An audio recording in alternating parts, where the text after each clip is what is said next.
Magic systems, the foundation of all fantasy. Today we'll be taking a look at 3 different systems, all of which vary in complexity and use within the fantasy genre.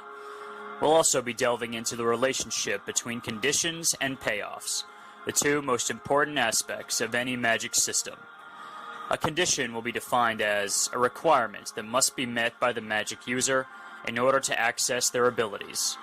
Conversely, a payoff will be defined as the benefit the magic user gets after fulfilling the above condition. The first example we'll look at is the X-Men. This magic system is very basic and is treated the same as physical exertion. If you run too fast or use your powers for too long without a break, you can't run full speed again until after you rest. In other words, once you meet your condition, resting, you get the payoff, using your powers again at full strength. While this system is simple and fun to use, there are others out there that are far more creative and complex. For a more advanced example, we'll be looking at Avatar: The Last Airbender, a show where characters can control water, fire, air, and earth. Unlike in the X-Men, the Avatar universe makes use of 2 key concepts: stricter conditions and bigger payoffs, mainly with bloodbending. In addition to their usual water-based abilities, waterbenders are able to bend or control the blood inside another person's body, making them master over their movements. As you'd imagine, this is an OP power set, which is why a stricter condition must be put in place to balance out the power scales. Waterbenders can only bloodbend under a full moon. That's the restriction, a specific lunar event that only happens about 12 times a year. This condition is extremely difficult to meet.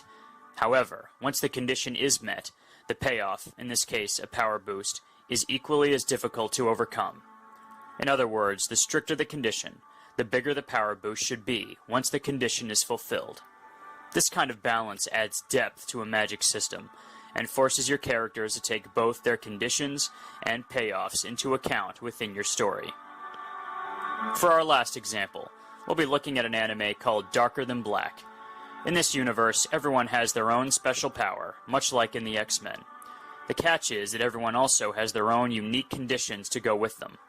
These conditions imposed on our characters are also far stricter than those we've seen already.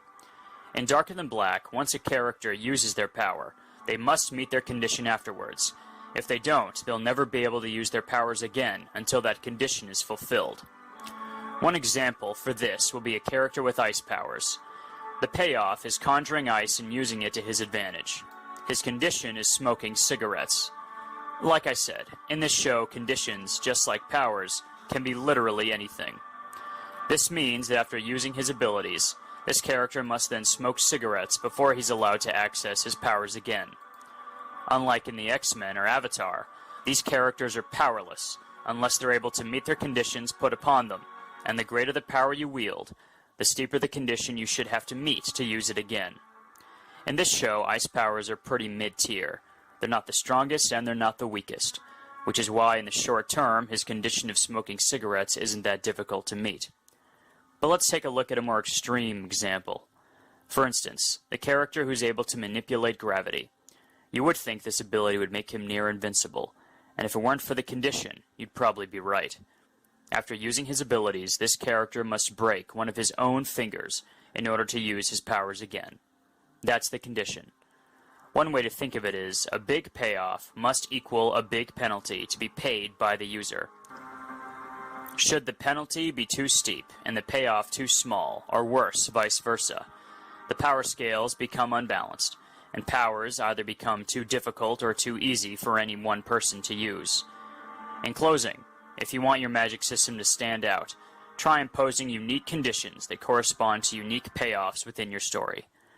Not only that, but I recommend showing your characters trying to figure out how to find a loophole in their conditions in order to make using their powers easier. We'll be going over that topic in another video. I'd also recommend checking out Brandon Sanderson's Second Law of Magic, which dictates that limitations are more important and more interesting than the powers themselves. I hope you enjoyed this seminar on conditions and payoffs. If you have a favorite magic system, or you've come up with one of your own, put it in the comments below. I'd love to hear about it. Until next time, keep building those castles. Magic systems, the foundation of all fantasy. Today we'll be